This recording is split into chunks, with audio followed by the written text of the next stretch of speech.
This is the second and final part of the Vortex series. If you haven't watched the first part yet, you can find the link in the description or click the I button to check it out. Now let's continue the story. Ludo was starting to realize that his partner Nathan had been hiding a lot of important things from him. When Ludo looks deeper into the virtual program, he discovers that Nathan has been careless in investigating all the murders. Meanwhile, Ludo has been time traveling for many days, trying desperately to save Melanie from dying. One day, Rachel, noticing Ludo's constant worry, asks him what's going on. Ludo decides to tell her the truth. He can time travel using a virtual program, and he's using it to try and save his ex-wife, Melanie. At first, Rachel doesn't believe him and thinks it sounds impossible. But even if what he's saying is true, she warns him not to change anything that happened in the past. Rachel reminds Ludo that altering past events could completely change his present reality, and the consequences might be disastrous. At the same time, back in 1998, Melanie decides to confess the truth to a younger version of Ludo because he's noticed her sneaking out late at night and suspects something is wrong. But even after Melanie explains everything, young Ludo doesn't believe her. Instead, he thinks Melanie might need help or treatment because her story sounds unbelievable to him. After another argument, Melanie storms off and heads to the park to drink with her best friend Hector. Because she avoids going to the beach that day due to the fight, Ludo misses the chance to warn her that Nathan might be the one planning to kill her. Later, as Melanie walks home, a young Nathan pulls up in his car and offers her a ride. Unaware that future Ludo has found evidence implicating Nathan, Melanie turns him down. She admits to Nathan that she argued with Ludo and doesn't want to go home just yet. Instead, she decides to stay at her best friend Florence's house for the night. Florence, who will one day become Nathan's wife. The next morning, Melanie finally goes to the beach, where Ludo gets the chance to warn her. He tells her that new evidence points to Nathan as the one who will kill her. However, Melanie doesn't believe him. She explains that Nathan had given her a ride the night before and hadn't done or said anything suspicious. Their conversation is cut short, leaving them unable to discuss the matter further. Just then, Ludo hears someone calling his name, so he quickly exits the virtual program and steps outside. He finds his boss waiting for him. His boss informs him that he's being removed from the case. Everyone in the department believes Ludo is far too emotionally involved and has been overusing the virtual program. They are also concerned about his mental health, saying he needs to take some time off to rest. Ludo realizes that it was Nathan who reported him, leading to this decision. Upon learning this, Ludo loses his temper and confronts Nathan in front of everyone, accusing him of being the real killer of all three women. Ludo claims that Nathan is trying to have him removed from the case to cover his tracks. However, the others dismiss Ludo's accusations, believing he's acting irrationally. Realizing no one will believe him, Ludo decides to leave, but not before secretly taking Melanie's case file and Nathan's coffee cup as a DNA sample.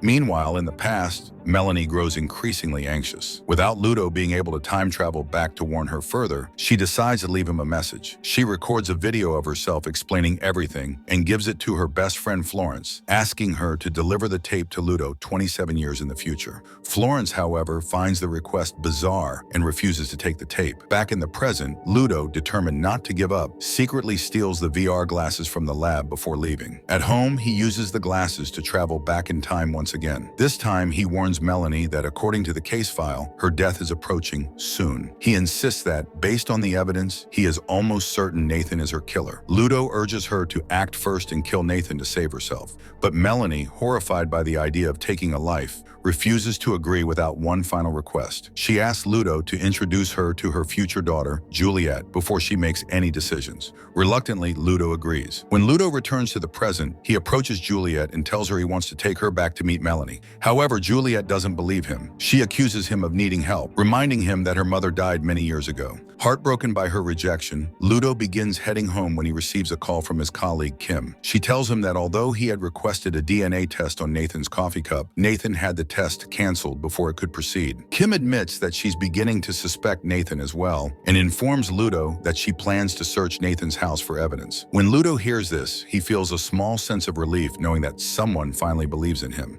Around the same time, his daughter Juliet changes her mind and decides to go home with him, telling Ludo that she is starting to trust him, even if just a little. Once they arrive home, Ludo wastes no time and hands Juliet the virtual glasses, encouraging her to use them. To her amazement, Juliet is able to time travel and sees her mother, Melanie, right in front of her. Although she initially finds the experience surreal and overwhelming, Juliet quickly realizes it's all real. Meeting her mother from the past brings her immense comfort. During their interaction, Melanie is deeply moved to see Juliet and thanks Ludo for raising their daughter so well. She also shares that, just in case something prevents her from time traveling back, she has recorded recorded a message and entrusted the tape to her childhood friend Hector, with instructions to deliver it to Ludo 27 years later. As the day of her death draws near, Melanie decides to make the most of her remaining time. That evening, she prepares a warm, home-cooked meal for Ludo and young Juliet. Together, they share a heartfelt and precious evening, enjoying their time as a family. However, Melanie knows what lies ahead. The next morning, as Ludo and Juliet sleep, Melanie quietly bids them goodbye with a heavy heart. Determined to protect herself, she leaves the house, fully aware that this is the day she must confront Nathan. Sticking to her plan, Melanie calls Nathan and asks him to meet her. When he arrives, she confronts him and shoots him. However, the bullet only grazes his shoulder, leaving him injured but alive. Fearing the consequences, Melanie flees to her best friend Hector's house. There, she hands him the recorded tape and asks him to make sure it is given to Ludo 27 years in the future. In 2025, Ludo visits Hector's house, determined to retrieve the tape that Melanie had supposedly left with him. However, present-day Hector denies having any tape. He explains that Melanie did come to his house after shooting police officer Nathan, but insists she never gave him anything before fleeing. Ludo finds this incredibly strange, as Melanie had explicitly told him that Hector was the one entrusted with the tape. This discrepancy leads Ludo to suspect that Hector might be hiding something crucial. In 1998, after the shooting, Melanie had sought refuge at Hector's house. Hector welcomed her and appeared to be a supportive friend. However, it's revealed that Hector had long been harboring an obsessive love for Melanie.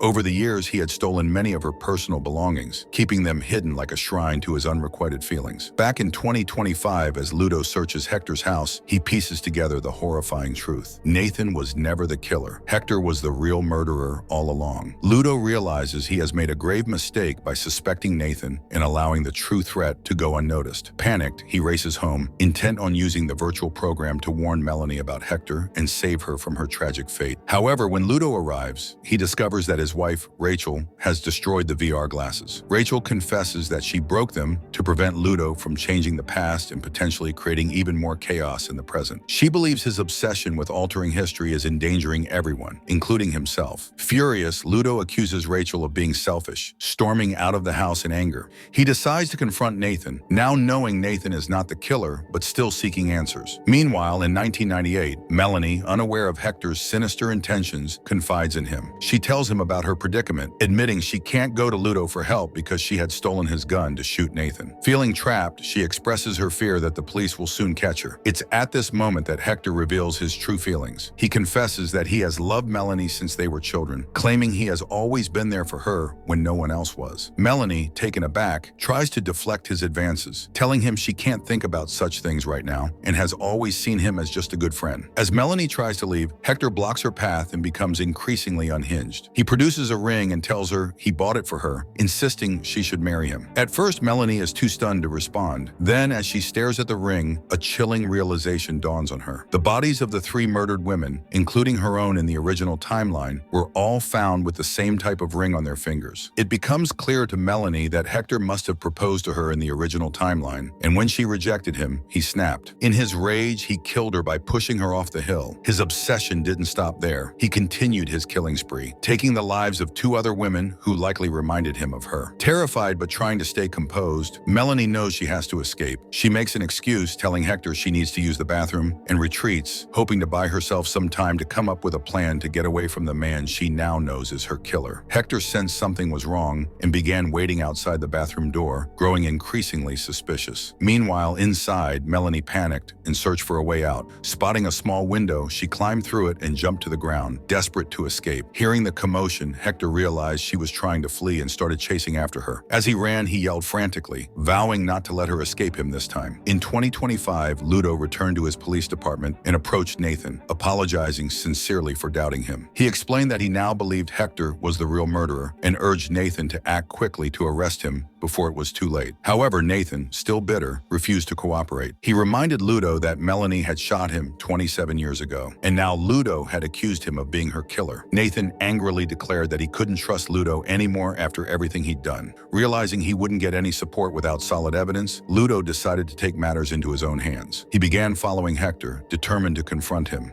After tailing him for some time, Ludo managed to corner Hector by stopping his car. He demanded answers, shouting at Hector to confess why he had killed Melanie 27 years ago. Hector, caught off guard, feigned ignorance and claimed he didn't know anything about Melanie or any murders. But Ludo wasn't convinced. Losing patience, Ludo attacked Hector and pinned him down, threatening to take a DNA sample from his blood to prove he was the killer. Bleeding from the struggle, Hector became defensive and shocked that Ludo had figured out the truth. He tried to walk away, but Ludo blocked his path. Ludo managed to collect some of Hector's blood for testing and went into a nearby restroom to secure the sample. However, Hector wasn't about to let him leave with the evidence. He followed Ludo into the restroom and launched a surprise attack. The two men engaged in a violent struggle, but Hector overpowered Ludo and drove a shard of glass into his stomach. As Ludo collapsed, bleeding heavily, Hector leaned in and finally admitted the truth. He confessed that he had killed Melanie because he couldn't bear the thought of her being with someone else. "If I couldn't have her," he hissed, "then no one could." Hector rationalized his actions, claiming that he had no choice but to kill her, and now if he killed Ludo, everyone would believe it was in self-defense. Meanwhile, back in 1998, Melanie was running for her life, with Hector close behind her.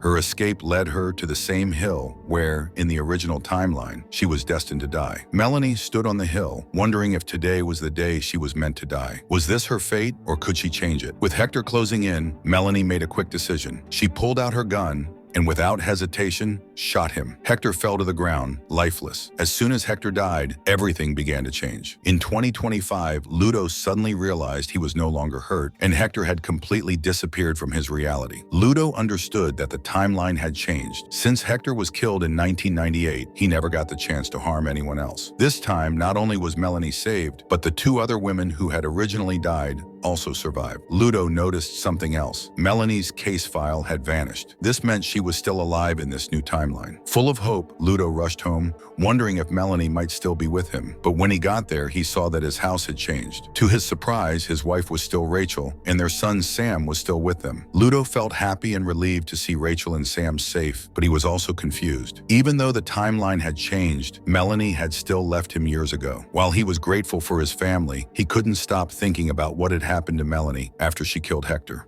Curious, Ludo turned on the news and found out the truth. After shooting Hector, Melanie had run away and had never been caught by the police. For 27 years, she had lived in hiding, and no one knew where she was. Determined to find her, Ludo started looking for clues. Eventually, he found Melanie in a quiet, hidden place where she had been living alone all those years. When they met, she was much older now, her face showing the struggles she had endured. But when she saw Ludo, her eyes filled with gratitude. "You saved me," she said softly. "If it weren't for you, I wouldn't be here today." For the first time, something amazing happened. Unlike during their time travel encounters, Ludo and Melanie were finally able to touch each other. It was a deeply emotional moment for both of them. Melanie shared her story, explaining how hard it had been to live in hiding for so long. Even so, she was thankful to have survived and thanked Ludo for giving her a second chance at life. As they said goodbye, Ludo felt a sense of peace. Although their lives had taken different paths, they had both found closure. And with that, the story ends. If you enjoyed this series, let us know in the comments, and don't forget to subscribe to the channel for more stories like this. Thank you for watching.